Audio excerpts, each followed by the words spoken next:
Well, hello and welcome to episode 117 of Drink the Movies. I'm Brian here, as always, with Michaela. And Michaela, we are working our way through the Oscar lists. We are getting close. We're just a couple weeks out. And last year we did something. We talked about some Oscar movies.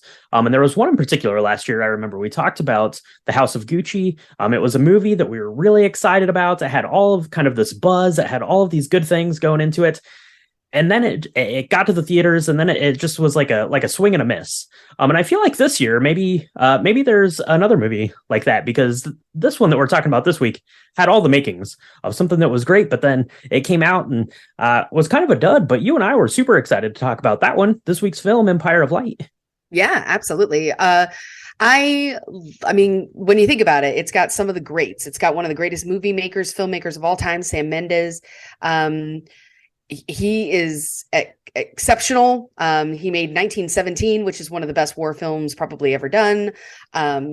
He's done a lot of really great stuff. And then, of course, the incomparable Olivia Colman, who basically is the new Meryl Streep. I don't know if I should say that out loud, but everything she touches. Well, I think Meryl Streep is still Meryl Streep, right? Well, yeah, but I mean, there was that period of time when Meryl Streep and Kate Winslet, everything they touched, they basically got nominated for, right? And I feel like there's a season of that happening for Olivia Colman until this year, because we thought for sure, looking at the previews of Empire of Light and looking at some of the poster and the kind of materials that they'd sent out for advertisements, that this was going to be this epic, sweeping love story around movies and people and relationships, and then it showed up in the theater, and we never really heard anything about it, and then it kind of disappeared quite quickly from the theater, because we didn't actually get to see this in the theater. We had to stream it, and so yeah, it was kind of strange. And then it only was nominated for one Oscar. So that's right. Yeah, it was nominated for the one Oscar, but we're going to talk about all that here as we get into the movie a little bit. But before we get into the movie, Michaela, what we need to do is we need to have a cocktail that pays homage to the cinema and to Empire of Light. So why don't we take a quick break, and we'll be right back to whip up this week's cocktail. So Brian, I have Yes. a question. Okay. What is the most important part of a movie theater? Is it okay? Yeah, there's a lot to think about in terms of a most favorite part of a movie theater. Good movie, that's probably a good one. Clean floors. Sometimes the floor is sticky at a movie theater. Don't love that. Gotta be honest. Comfortable seats. The recliners. That's all the rage. Love that. Hard to stay awake through these 3-hour films, I gotta say. But I don't know, Michaela. The obvious answer though is popcorn. It's got to be popcorn. Smells good. Popcorn. Tastes good. Makes you think all the movie things when you see it and smell it. Right. Yeah, absolutely. And back in the day, right, probably around the time we were born, okay, which is when Empire of Light was set, they probably had really good popcorn, because they had popcorn that had real butter on it, maybe. They had popcorn that might have been fresh. I don't know.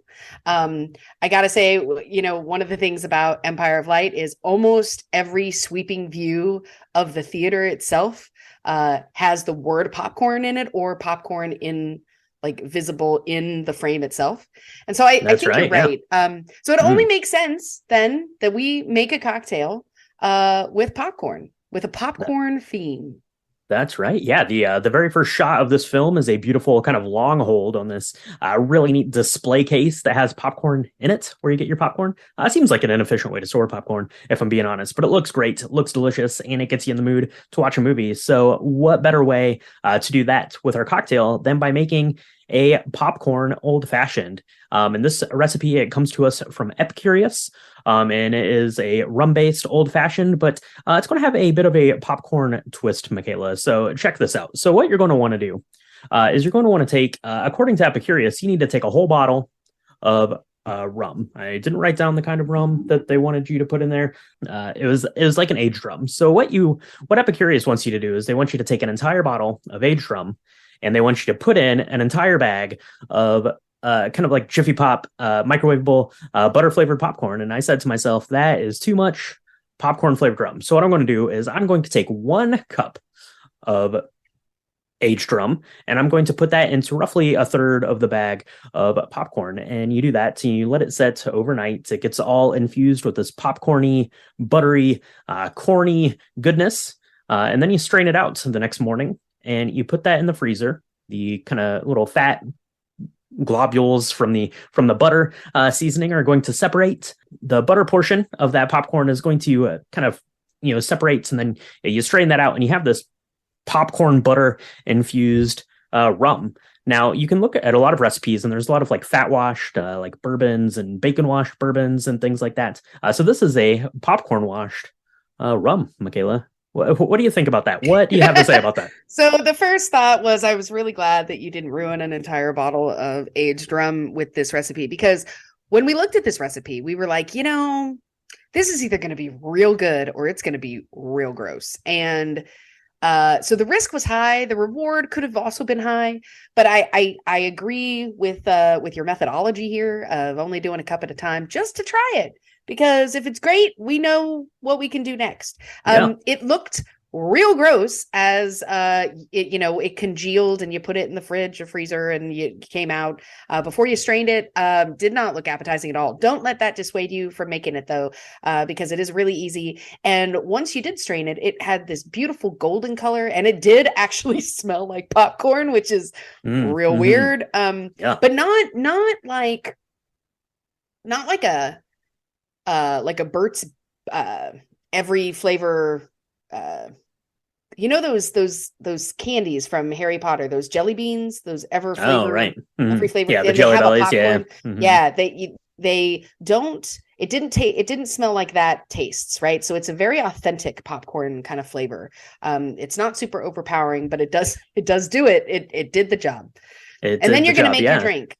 Yeah, you're going to put your drink together, just like an old fashioned. So you're going to take 2 ounces of this popcorn infused rum. You're going to add that to a glass with a big ice cube in it, a couple dashes of Angostura bitters, a couple dashes of orange bitters, and then this one's calling for a 1/2 ounce of Demerara syrup.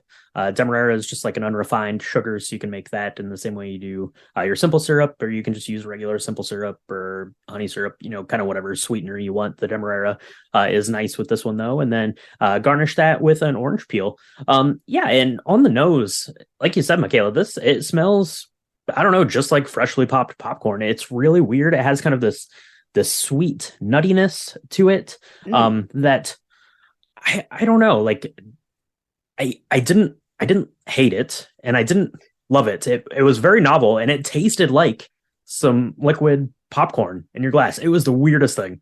It was really strange. I think that you described it perfectly. Like, I didn't love it. I didn't hate it. And it's very apropos to the movie, probably, maybe, perhaps. It had this really old fashioned feel in your mouth, except for this creaminess with the popcorn and just this kind of buttery coating around your tongue. Which, if you don't like popcorn, you're definitely not going to like this drink. Don't even try to make it. But if popcorn is your thing and you want something that's also very reminiscent of like old timey, they call it an old fashioned because it's old fashioned, right? I think that this is kind of a neat kind of combination of some really cool themes, which I'm really proud of this one that we found because it does, it's very representative of the movie that we are talking about as well. So I liked it. I didn't love it. I don't know if I would go to the trouble of making the popcorn rum again, because it was a little involved. But I definitely think if you were having like an old Hollywood style movie party, that this would be really cool. This would be a fun, gimmicky kind of drink to do. I love what we did with it in our photos, right? Where we placed it in kind of this bed of popcorn, and it looks really pretty. And so it definitely gets the job done. Yeah, it felt very novel. Like I said, it would be fun to have. It would be fun to have like at a party to kind of do it up. But I don't know, probably not going to do many more popcorn infused things. But it was worth it for this, and yeah, it pairs nicely with the movie and kind of that aesthetic of this very classic cinema that we're going to be talking about here as we get into the story. So why don't we do this, Michaela? Let's take a quick break. We'll whip up another one of these. It's microwave popcorn. It happens fast. So let's do that, and we'll be right back to chat about this week's film, Empire of Light. Spoiler warning for Empire of Light. If you've not yet seen this film directed by Sam Mendes, you should know we're going to talk about it. And yeah, if you are interested in seeing it, you should press pause. You should go watch it. You should make yourself a popcorn old fashioned, as we've described, and enjoy that while we're talking about it and all the things Empire of Light. That's right. And if you don't want to make a popcorn old fashioned, just make yourself an old fashioned. We've covered that a bunch of times on the podcast, and just make some popcorn. Have both of those at the same time. Same sort of thing. So, yeah, as Michaela just said, this was released just this past year, 2022, written and directed by Sam Mendes. I think this is the first time he's directed something that he's written. So that is good news there. This stars Olivia Colman as Hilary, our theater shift manager, and Michael Ward as Stephen, who is this new hire in the theater. And really the story is kind of about the two of them and their relationship and how they help each other out, because they both kind of feel like outsiders here in this town within kind of the confines of this movie theater and this beachside town in England. And it's absolutely gorgeous, and as it should be, because it was nominated for one Academy Award for Best Cinematography. The cinematographer here, Roger Deakins. Now, you might not know that name, but maybe you should. Maybe everyone should, because Roger Deakins has 15 Academy Award nominations, which has to be up there with some of the greats. Obviously, John Williams has that record, I think, but 15 is a lot. He's won 2. 15, Roger Deakins. Good job. That's a lot. That's a lot of nominations. He's won for 2, but he's done things like The Shawshank Redemption, Fargo, Oh Brother, Where Art Thou, A Beautiful Mind, Skyfall, Sicario, Blade Runner 2049, and, of course, 1917. That's right. Yeah, he got the 2 wins, I think, were for 1917 and Blade Runner 2049, and a lot of other nominations. And Michaela, when this was coming out, I think I saw the preview for it first and, kind of sent it your way, and then we saw it together. But I'm like, this looks incredible. It looks gorgeous. It's got Olivia Colman in it. So it's going to be a great, all of these things. So I think we talked about it on a lobby bar, but I'm going to run through these right here. So if you're picking like your dream team for things, check this out. So written and directed by Sam Mendes, one Oscar. Roger Deakins, we just brought up, 2 Oscars. Olivia Colman, Colin Firth, 1 Oscar each. The soundtrack is by Trent Reznor and Atticus Ross, aka Nine Inch Nails. They've won 2 Oscars. Alexandra Byrne is the costume designer. She's won an Oscar. And then you have up and coming star Michael Ward, who's won a BAFTA for being, a promising new star, and has 2 other BAFTA nominations under his belt already in his young career. So how could this be anything but perfect, Michaela? That's what we thought going into this thing, right? That is what we thought. And we were so excited. And I feel like we blinked. It arrived to the theater to show. We blinked, and then it left the theater, because we really wanted to see it in its grandness. And I want to say we're going to talk a lot about the cinematography, since it was nominated for that. But I feel like we were expecting these really big, sweeping, kind of over the top, much like 1917, right, where it was like all in one shot, these very long choreographed shots. I was expecting something like that. And the previews do such a great job of showing kind of this magnitude of scope with fireworks and the ocean and this really beautiful theater. And it was like, this is going to be amazing. And then it left the theater. We didn't get to see it. And then there was like nothing else. We didn't hear much about it at all. It did show up on the nominated list, which was great. But it wasn't until then where you and I revisited it and said, well, we should figure out how to watch it. So that's what we did. And we thought it would be good to talk about. That's right. Yeah, we still wanted to watch it, despite the blink and you'll miss it kind of presence it had in the movie theater, and then obviously getting the Oscar nomination.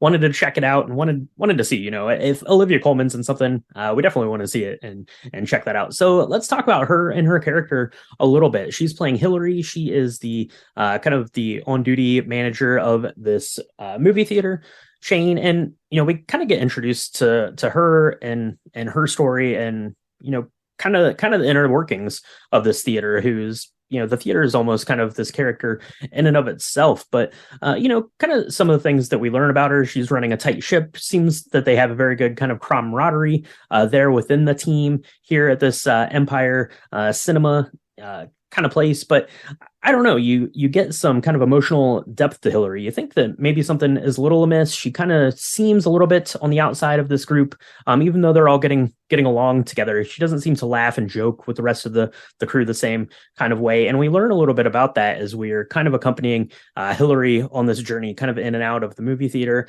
at home, and then also visiting her doctor. Right. I love that they have her character kind of unfold before us. We, you know, in a lot of these sort of character studies, sometimes we get background before we're kind of dived into the middle of the story, and that did not happen here. And I kind of like that, because you see her and you don't really know why. You're immediately curious about why it has, this idea of holding people at kind of arm's length. And while she's part of the group that seems to chat and laugh and get along, she definitely isn't kind of the central, pillar of this group, even though she's the duty manager at this Empire Cinema.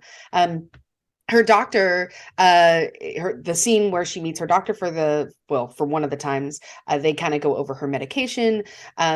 She is suffering from what they called in the 80s a manic depressive disorder, it looks like, and they've prescribed her lithium, which is supposed to really help. But she does ask the doctor about it because it makes her feel, she says, a little numb. And he says, it's no big deal. That's just, your body's getting used to it. That's very normal. And so she doesn't seem to really like it. There are some scenes where she's by herself in her flat, which is on the north coast of Kent, England. And she's, kind of taking a bath and just sitting there and she doesn't have music on. She's not watching TV. She's just very silent within herself and in her space, and doesn't seem real happy about that. That doesn't seem to be like her happy place. Mm-hmm. So we see that happened. And then her relationships with her coworkers is really kind of an integral part, I think, of her character. As we look, she has this boss, Donald Ellis. He's kind of the owner of the theater, and he's played really well, beautifully done by Colin Firth. And you don't see the beginning of this kind of extramarital relationship between Ellis and Hilary, but they definitely have some weird interludes in his office. He routinely will say, "Hey, can you come up for 10 minutes? And we're going to talk about something." And what that really means is, can you come up for an interlude? And she seems okay with it. So it seems consensual, but it still feels really gross and nasty and just not.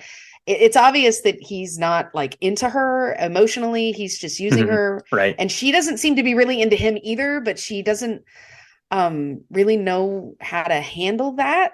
And so that relationship is really strange. And that's when we kind of meet this new employee, and that kind of changes the entire dynamic of Hilary's life. Yeah, exactly. And I really like kind of this section as we're getting to learn a little bit more about Hilary. She kind of has this, I don't know, like detached melancholy, kind of persona, not persona, I guess. She has kind of this melancholy, kind of presence about her that, Olivia Colman captures really well. And then it's captured on film really well. Here as we're seeing kind of these shots that just hold on her. There's one in particular where she's like sitting and she's just putting on these boots, and it kind of lingers, and she takes her time with it. And you just get the feeling that, something is not all right with Hilary. And we're seeing a little bit of that here kind of to get us started. But let's talk about kind of this other aspect that we get here in the first section, and that is the theater itself. It is this kind of old theater. I don't know. It is probably, I don't know, from the 50s or 60s. This is set in the 80s. So some of the theater has fallen into disrepair, but the parts of it that have not fallen into disrepair are just absolutely gorgeous. There are these kind of gold trimmed doors in the front that lead up to this candy counter, and then all these big, huge, sweeping, movie rooms. Right, your theaters there, a couple of them there. I assume that this is a real place that is somewhere, and if that is your local theater, then that's pretty fantastic. But like I said, it's fallen into some disrepair. So this theater is kind of like a real parallel to Hilary, yeah, right? Has its highs, has its lows, but but it's beautiful, and it still has kind of a place in the workings of this town, and her within this theater.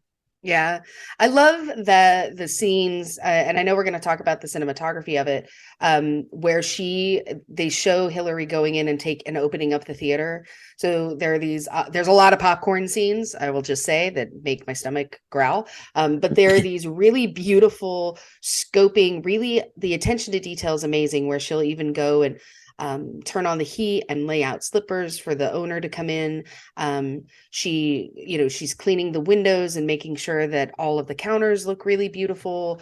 And when she meets Stephen, he is just very curious, and he wants to see kind of the area of the theater that's not normally used. And this was actually an actual theater. It's called the Dreamland Margate, and the signage was changed to Empire Cinema. So it's a real place, which is pretty cool. It has like a restaurant kind of club area, as well as two other theaters, and it's all like that scene where she shows him these places in this old theater that's cut off from the rest of the world that you never see if you're a normal kind of customer just going in and watching movies.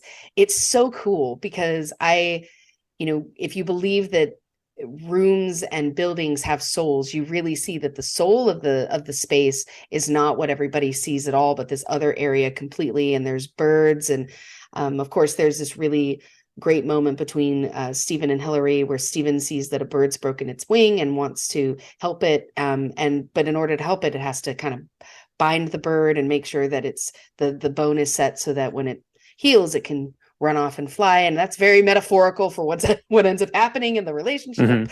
Yep. And it's just really beautifully done in the story. Maybe a little too formulaic. Maybe some of those things are overused as far as these foreshadowings and metaphors. But that being said, the shots around the theater is kind of its own character, I think, in this story.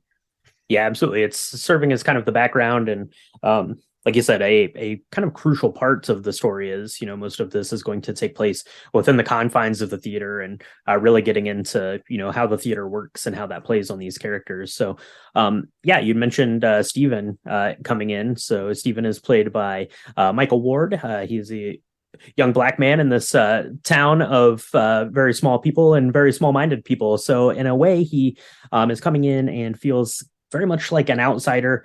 And I think that is kind of what really sets off the relationship between him and Hilary, who also kind of feels maybe not necessarily like an outsider, but has kind of this disconnect with the way that she's able to communicate with people. So they really have sort of like fast kind of bonding there between the two of them, as he's coming in to work at the theater, and she's showing him kind of the parts of the theater that are in disrepair. And it's very metaphorical kind of for the pair of these two. And you see kind of that friendship kind of blossom into, I don't know, it's a love story for sure. And we get to see, kind of those intimate moments between Hilary and Stephen.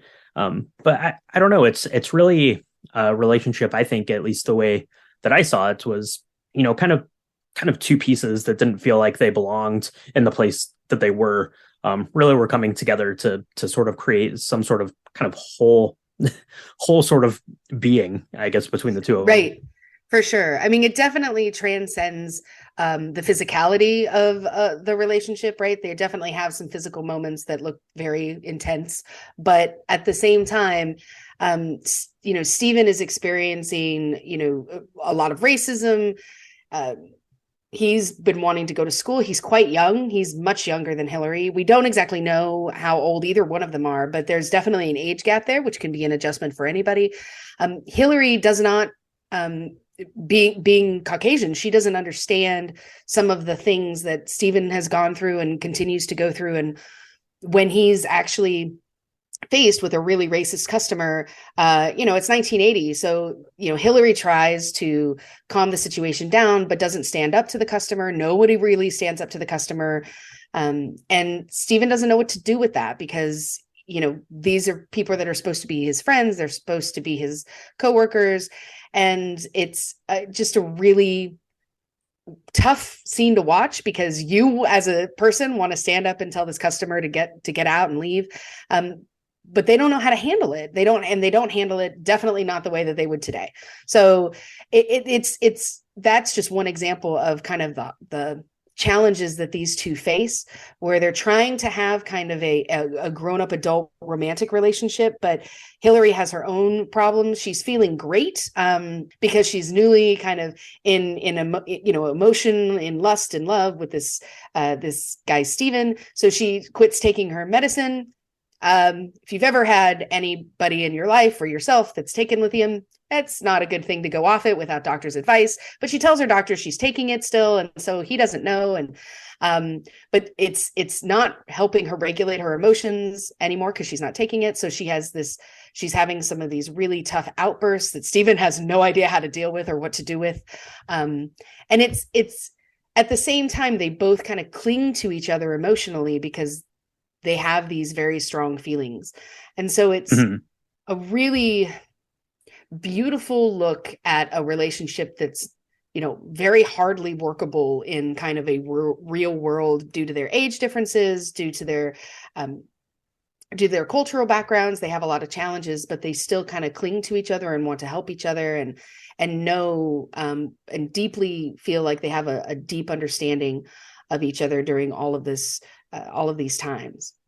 Yeah, absolutely. One of the things that Stephen really wants to do is he wants to go off and study at university to learn how to be an architect. And he doesn't think that he can. He'd applied to several schools and wasn't able to get in. And, Hilary is really kind of the driving factor in getting him to pursue, his happiness, to get out of this little seaside town, to go and, strike out for yourself and see what you can do. But you have to do that for yourself. And Hilary's kind of the driving factor there. And, on the flip side of that, Hilary has kind of this, depression within herself that she's trying to regulate and, can sometimes, can't sometimes, but he's trying to talk to her kind of in that same sort of way. They work at this place, this beautiful, beautiful theater. And Hilary never watches any of the movies. There's a couple scenes where he's asking her, what if she liked this movie that they're showing, and she's talking about how she doesn't ever see any of the movies because that's for the customers, that's not for her. But Stephen is really kind of integral and saying, the beauty of these films that we're showing is that you can go and you can be a part of this world and, take yourself out of this world. So in times, if you're not on your medication, you're having these high highs and low lows, you can go sit in the dark for 2 hours and be transported away from, those highs and those lows that you can be a part of something else, which is, kind of a really, really beautiful sentiment. So in a way, they're really important to one another, both from kind of this physical, lustful relationship, like you said, Michaela, but yeah, also as almost kind of these life preservers for each other to help them kind of navigate, these rocky waters that were, the 1980s and this small town in England. Right. No, totally. I really liked that aspect of it because they were both each other's angel.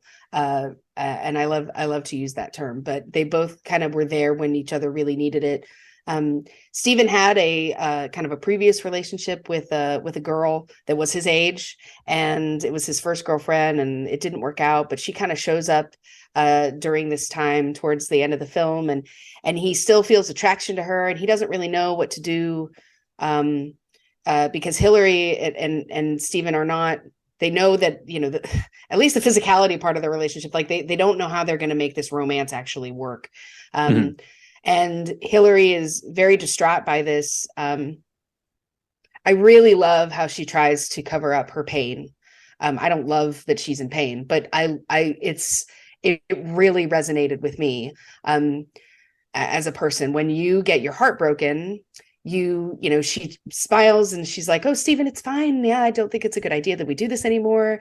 And then she goes home and she shuts the door and crumbles to the floor in like abject just agony over this. You can really feel like her heart is breaking, and she she's not been taking her meds, which had been working, and she is really not well. And so she's not going to work. And of course, Stephen, he cares about her deeply. So he's trying to help her. And it ends up where the kind of police and a social worker kind of raids her flat, and she's, taken away to go and get help. She had been in a psychiatric hospital the previous year, so they take her back and get her the help that she needs. And he is there, but he's never judgmental. He doesn't ever look at her like she's anything other than his friend and someone he cares about and loves. And that's also really lovely to see. It's just that part of the movie I thought was absolutely brilliant and perfect. In and of itself. It just really showed this. I don't know how to explain it, because you're right. They're not lovers, although they are lovers, or at least for a time. And they're not friends. They're so much more than that. I don't. It's hard, that space. I don't know what to call that. Yeah, and that's kind of the takeaway that that Stephen's mother has later in the film. You mentioned, kind of these social workers were coming in and taking Hilary off to get some help to be committed, I guess, basically to get her the help that she needed, whether she could, kind of confront that or not. And Stephen's there to kind of witness this. So they have kind of these extended periods apart from each other then when Hilary is in the hospital here. And then later on, we'd mentioned, sort of kind of this racism, racist undertones coming through as there's some big, riot from the National Front, which is a far right group in England. There came in and break into the theater and beat Stephen and send him to the hospital for several weeks. So they have kind of these prolonged absences from each other. But one of the things here that I'm circling back to Stephen's mother here. I'm getting to that, I promise. But as Hilary's kind of adjusting to life, kind of without Stephen, it seems like she's doing much better. She's, invited back to the theater to, get her job back and things like that. She's kind of adjusting back into life. And one of the things that she realizes is that, she needs to, be a good friend to Stephen and go see him at the hospital there, is, on the recommendation of some of the colleagues there at the theater. And she does that. And she has, kind of these interactions with his mother. And, his mother says it's, kind of in the same way that we're seeing it. Right. She says, I don't know what you are to Stephen. I don't know what kind of relationship you have. And, really that's fine. That's for the two of you to know about. It's not for me to know about, but I know that you're very important to him. And, so therefore that's important to me. And I think that is kind of the resounding sentiment that we're supposed to feel about the relationship, is it's not something that we're meant to define or meant to, really kind of pin down. It was just the fact that their relationship was important to each other. Yeah, for sure. For sure. And Stephen, after getting released from the hospital, he and Hilary meet one more time, where he tells her that he actually got accepted to study architecture at the University of Bristol, which was his dream. And she, of course, it changes. Her reaction is this similar to when he said they probably shouldn't be together anymore. But she's allowing herself to be unhappy in his presence, which I think is progress as far as her goes, where you can tell she's sad, but she's like, well, you have to go. That's so brilliant. And so, they end up saying goodbye in this really beautiful park. And she at first tries to, again, keep him at arm's length, but then gives him a big hug and wishes him well. And you just know that this is going to be a defining relationship for both of them moving forward, even though it's not going to continue in the same way. You just have a feeling that no matter what, Stephen is going to go to school and he's going to, maybe go be an architect and build great buildings. And he's always going to remember this person who helped him and then let him go, just like they did with the bird. And it's just really beautiful. And in the same instance, Hilary is doing kind of her own quote unquote work within herself, and kind of really focusing on being content in this next chapter of her life, and really building maybe more meaningful connections with her coworkers. One of my favorite scenes is when when Hilary is talking to Norman, who is the projector runner, played by the amazing Toby Jones. And she had never asked anything about anybody's life. She kind of would overhear things. They talked about, they kind of allude to this a lot in different scenes, but he lets her know that he has a son who is now 22, that he left when he was 8, and he doesn't even really remember why. And so, you know, she's really starting to build very real connections to the people around her, and letting them in, and asking them and to be more meaningful parts of their lives, which is really good. Because especially when, you know, dealing with some of the issues and mental and emotional health issues that she was dealing with, it's so important that you have people around you that you can count on, and that can count on you. I mean, that's important. So I love the scene where she finally asks Norman to go into the back of the theater and put a movie on for her. And it's amazing, because while we're watching this, I'm like, what movie is he going to pick? What movie is he going to pick? Because it's Kent in 1980.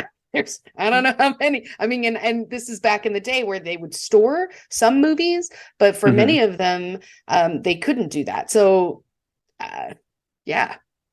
That's right. Yeah, he ends up screaming being there for her to watch. And yeah, it's beautiful. And all of the stuff, you know, we didn't talk too much about the character Norman, played by Toby Jones, as you just mentioned, but has really some of kind of the neatest kind of interactions with the two characters, right? He's up, you know, kind of showing Stephen how these gigantic machines that use a little sparked beam of light to, project these films out, and just the way that he's talking about them, and how important it is, and, you know, how like artistic the act of being a movie projectionist was, and how beautiful that is. And then, yeah, to ultimately then be able to screen this film for Hilary, who, like we mentioned, you know, wasn't watching these movies, but Stephen really kind of pushed her in that direction, to watch it, to let it serve as a release, to let it, be something that is therapeutic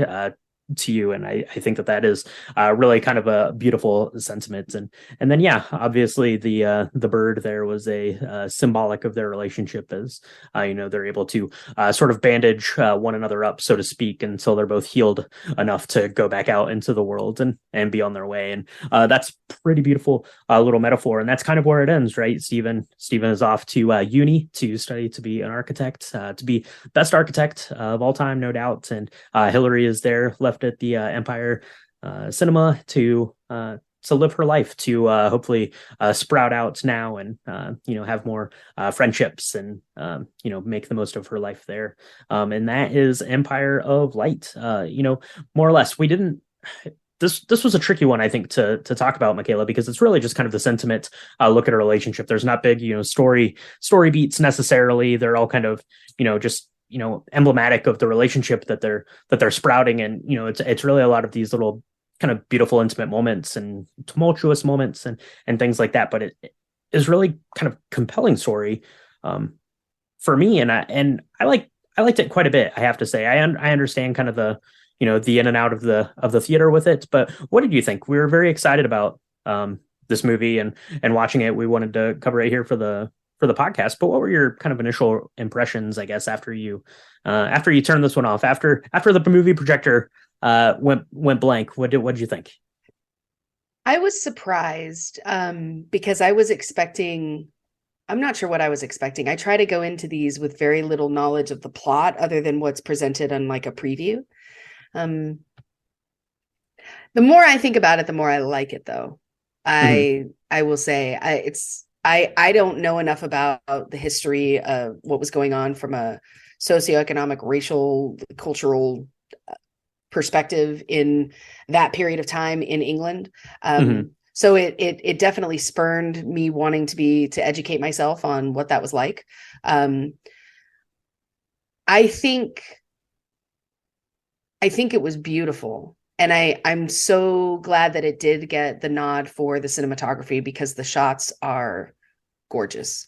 And I Mm, think that there were times where there wasn't a ton of dialogue, but you didn't need it because the cinematography is so great. And you and I know have talked about, if the cinematography is amazing, the script is helpful, but you don't necessarily need it to at least get an idea of what's happening. I definitely mhm, feel like that's the case. I really loved this. I'm a romantic, so I love stories about people that love each other in a very in kind of strange ways, or maybe not forbidden, because that makes the sound illicit, and it wasn't. right, I sure. think you're right. But I love ideas of people finding this soul binding that perhaps isn't it's romantic, it's more than friends, but it's less than, it's like a soulmate situation. Yeah. But it's hard to define, and the fact that it's in this gray area and yet you're still rooting for him, like I loved that. I think that they did that so well. um I really liked this film. And when it first shut it off, I mean, of course, I was very emotional because I love Olivia Colman's face as she's watching, being there, and then of course the final frames of turning off the projector and shutting the door in the darkness. I mean, it's just absolutely stunning, and it makes us think about why we go to see movies. And Hmm. we go to learn things, perhaps we go to be entertained, we go to be taken out of ourselves. And I definitely know that in my own, mental, when I'm having a mental health issue of my own, I love to disappear into a movie. Sometimes we have to be really careful with how we do that. But I love that this really was a love letter to the theater, not films, but the Hmm. theater itself. Right. um, and all of that, the reasons why people still keep going. I mean, we've been through a pandemic, and I know that there are movie theaters that are still really struggling. But I'm going to believe that people are still going to visit them and want to do that, for some of the reasons that are shown in this movie. So, Yeah, it's kind of strange. I mean, just looking at the films that came out this year, there were kind of both of those themes, right? So you have something like the Fablemans, which is by all accounts kind of this cathartic look from Steven Spielberg about what making movies means to him. This feels very much to me like kind of a cathartic look and Sam Mendes of what watching movies means to him, and I think that is pretty special. And we talked about the cinematography. This Roger Deakins, the cinematographer. This it looks unbelievable. Kind of that key shot obviously is the New Year's Eve celebration when they're up on the roof and you just have these fireworks going out, from the top of this building. But it's a lot of just simple stuff that's just staggering looking, kind of this abandoned restaurant within this theater, this restaurant and ballroom kind of thing. And it's just this wide angle shots of all of these empty, kind of broken down seats that they're having, some of these more intimate moments. And just, it looks absolutely incredible. And then, the acting is fantastic. Of course, right? Olivia Colman, fantastic. Michael Ward is fantastic. Toby Jones is unbelievable. Maybe in a different year should have been nominated for supporting actor. He was really excellent. Colin Firth, mm, of course, is excellent. Everyone was so good in it. I think maybe kind of the disconnect for people is I think that this tried to tackle maybe too many things. Right. There was, you had your mental health aspect, you had your the racism aspect, you had the aspect of this movie theater and what that meant symbolically. You had kind of this cultural shift that's happening in the 1980s. So maybe it just tried to it bit off a little bit more than it could chew. Maybe if it would have stripped down a little bit of those themes, having kind of this big age gap in a relationship, all of these things. And I think maybe mhm. everyone watching it is coming from their own angle at their own life. So you say, oh, maybe I would have liked to see, the mental health aspect explored a little bit more. Maybe I would have liked to see this relationship explored a little bit more. So I think maybe just on that level, maybe it just was a little bit of a swing and a miss. Just like I said, had too many threads going at once to tie up tidily. Maybe I don't know, but I really like this too. I thought that was good, and it's definitely kind of grown on me. Similar to you, Michaela, in the way that I feel about it after having seen it and sat with it for a little bit. Yeah. Yeah, I think you're probably right. I mean, it wasn't as varied and scattered as some of the other films that we've seen in the last couple of years that, we thought would end up being amazing and kind of weren't. Mhm. Right, or weren't Right. as well, didn't get tons of accolades that we thought for sure were going to happen, those surprises. I think maybe you're right about that because it touches on all those things a little bit. And kind of like life, your life isn't necessarily one or two big things. It's a bunch of things that kind of make a fabric of it. But it is hard for us as viewers to pay attention to all of that and care about all of that. And Mhm. so there are a couple things where you don't quite know where that's certain scenes or the decisions around leaving certain scenes in versus taking scenes out. That's always really tough, I think. When I could never be a director because I would want every single one of those fabrics or pieces of fabric that are woven together to be full on stories. And you just can't do that unless you have these 4-hour films, which we've said we don't need to be doing that anymore, people. Okay. All right. Right. Like no more 4-hour films for the love of everything. But so I think maybe that's a really good critique about what it does. I mean, looking at some of the critiques of people who do this for a living, they say that this is not a great film, but Olivia Colman's amazing. I think it is a great film. I think it depends. It's very subjective, but it really also depends on what you're going to get out of it. Mhm. And I think if you focus on the relationship aspect, you're not going to be disappointed. If what you're looking for is any of those other things you mentioned, you might be left wanting more. Yeah. Yeah. So yeah, absolutely. Couldn't agree more. So that is Empire of Light. It was a good watch. It's well worth watching. You can stream that at home now. So give that a watch and let us know what your thoughts are. And if you decide to make a popcorn old fashioned, give that a try and let us know what you think about that too. Send us pictures and feedback and what you thought about the film, all that stuff on our social media. It's at Drink the Movies on Instagram, Twitter, and Hive, and Facebook.com/Drink the Movies. If you want to see pictures of our popcorn old fashioned, you can do that on the website. It's www.drinkthemovies.com. And that is where our Oscar prize pool is going to be going. So you want to make sure you check out the website and get entered there. Hopefully that will be up by the time you're listening to this. If not, keep your eyes on the social media because we will let you know we're getting the prize package put together as we speak. And if you want a little bit more Oscar content over on our Patreon, we're doing some mini episodes about all of the Best Picture nominees. That is patreon.com/drink the movies. It's a great way to support the podcast and get some bonus content over there and follow along with us on Discord. We're chatting all this stuff all the time. And, Michaela, we had some popcorn, which is delicious. Popcorn might be the best thing in the whole world. But the second best thing is leaving a 5-star review for your favorite podcast. Where can people get subscribed and do that? If you want to do that, you can do that on Apple Podcasts, Spotify, Stitcher, Good Pods, anywhere where Anchor podcasts are distributed. We would really love it if you subscribed, if you're liking what you're hearing. You can leave us a 5-star review. That would be really awesome because the more people we get to in on this love for cocktails and movies alike, the better, right? Share the love with all the people. So there you go. Absolutely, absolutely. So, Michaela, we just finished Empire of Light. It left us with some thinking to do. It might be a little bit too much thinking for the pair of us. So, you know what we're going to do is we're going to go see Ant-Man and the Wasp and the Quantumania. That will leave no thinking. I doubt hardly. So, we're going to do that. That's what you got coming next week. So, we hope you join us. Catch us in the lobby bar. Catch us in the next episode, and we'll see you next time on Drink the the Movies. Movies. I don't remember any quotes. It's beautiful though. Go watch it.